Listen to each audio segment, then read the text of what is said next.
រឿងព្រេងនិទាននៃទេវតាម៉ាគូចាប់ផ្ដើមតាំងពីសម័យរាជវង្សហានខាងកើតនាងជាស្ត្រីដ៏ស្រស់ស្អាតចិត្តល្អមានសក់និងក្រចកវែងស្រស់បំព្រង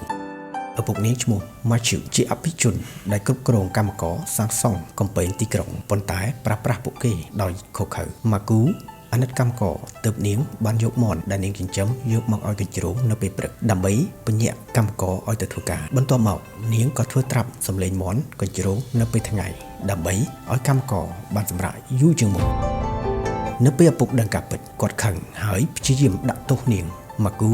បានរត់គេចទៅភ្នំប៉ុន្តែឪពុកបានបញ្ជាឲ្យដុតភ្នំនោះព្រះមេដាឈឺវ៉ាងមូទ្រង់បានដឹងរឿងនេះទើបទ្រង់បង្កើតភ្លៀងដើម្បីពន្លត់ភ្លើងនិងទទួលម៉ាគូឲ្យក្លាយជាសិស្សនៃសួគ៌ក្រោយមកនាងបានសម្រេចក្លាយជាស្ត្រីអមតៈដ៏ល្បីល្បាញហើយភ្នំនោះនៅតែត្រូវបានគេហៅថា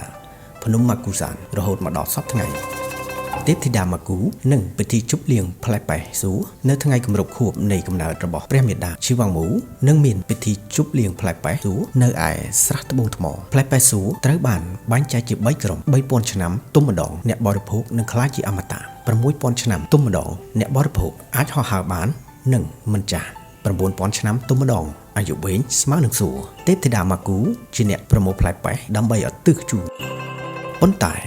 នាងត្រូវបានហឹងជាគឺជាសុនអ៊ូខុងបញ្ឆោតនិងលួចផ្លែប៉េះទាំងអស់ទៅក្នុងសួនច្បារទៅបរិភោគនាងត្រូវរត់ទៅរាយការណ៍ទៅព្រះមេដាឈឺវ៉ាងមូហេតុការណ៍នេះបានក្លាយជាវគ្គសំខាន់និងជាវគ្គដ៏រីករាយបំផុតមួយនៅក្នុងរឿងសៃយុគ